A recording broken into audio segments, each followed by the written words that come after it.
બોલો બેન આવું બોલો બોલ્યા વગર તમારો અવાજ ચલો પહોંચશે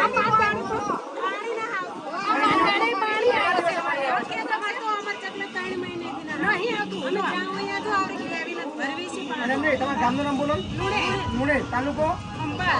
પાણી આવતું નહીં નેતાઓ માગો છો ખરાબ નેતાઓ પહોંચવા જ નથી દેતા માટે નેતાઓ મોકલી દે મોકલી દે અમાર પાણી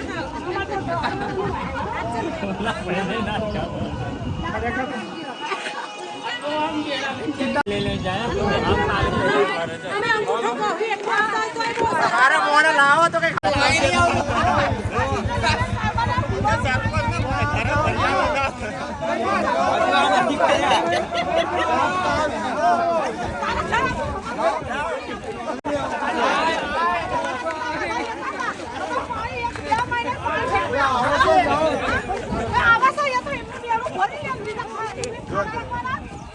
બધાને આવત છે પાણી એ નહીં વેળી જાય શાંતિ રાખી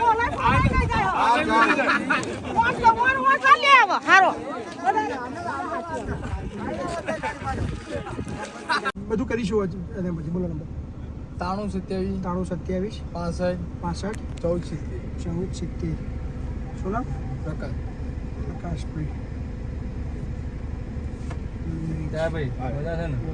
અમારો બાપુ શું પાણીનું ને એવું સવલત કરી અરે મારા સાહેબ બધા જો એક વસ્તુ કહો જમીનથી જોડાયેલો માણસ છું બરાબર આપણે કોઈ હાઈફાઈ મોણા નહીં કોઈ બિઝનેસમેન મોણા નહીં કશું આપણે જો છે તાકાત બહુ છે કોઈ અધિકારી કોઈ નેતાને આપણે હાડાભરી રાખતા નથી એકવાર જીત્યો તો ભૂકા બોલાઈશ હજુ હે પરીક્ષણ આવીશ હજુ મારા 4 વાર આવો અત્યારે તો બધા નંબર લેવા જ આવ્યો છું બધાના નંબર 70 80 જણા નંબર લઈ લીધા ફરી આવીશ એટલે બધાને 70 ફોન કરીશ કે તમે હાજર રહેજો સભા કરવાની છે અગાઉથી બોલે છે તમે 2 દિવસ પહેલા જણાવીશ 2 દિવસ પહેલા તમને જણાવીશ તમારે કચકચાઈને વોટિંગ કરવાનું છે બધું ભૂલી જો વોટ નહીં મળે તો ભાઈ કોઈ મતલબ ભાઈ 5 વાર બહુ જ પાડવાની છે તમે વ્યક્તિ લાવશો તો મને તાકાત મળશે તો કામ કરીએ એમને મેં કામ તો હું કરું જ છું હારીશ તો હું કામ કરવાનું છે એમાં કોઈ સમજ પણ પાવર હશે તો તમારા માટે પર્સનલી કામ કરી શકીશ બરાબર નંબર લઈ જા બધાના આ મુશ્કેલી મારો નંબર રાખો કાઢા કઈ બી હોય તમારે જો હાર જીત 2 નંબરની વસ્તુ છે પણ તમારે અડધી રાતે જરૂર પડે મારી તો અડધી રાતે મને યાદ કરજો તમારા સમાજના માજો 150 છોકરો છે એક જ થાળીમાં ખાઈએ છીએ ગરબાનો દીકરો છું પણ તમારા સમાજના મારા સંકુલની અંદર 150 છોકરા પાલવું છું મા બાપ વગરના એટલે આપણે કોઈ જાતિવાદમાં માનતા નહીં માણસ ધર્મથી મોટો બીજો કશું મારા મનમાં એવું છે એટલે એના લીધે મને તકલીફો બી ઘણી પડે છે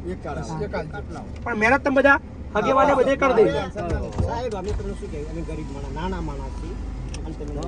અમે વોટિંગ કરશું તમારું પણ અમે કેવી તારા તમારો જાગૃત નંબર આપ્યો તમારો નંબર મેં સેવ કરી વોટિંગ કરજો હાર જીતનું મહત્વ નથી પણ તમારું કામ અટવાય ને એટલે અમને કહેજો મને ખબર પડશે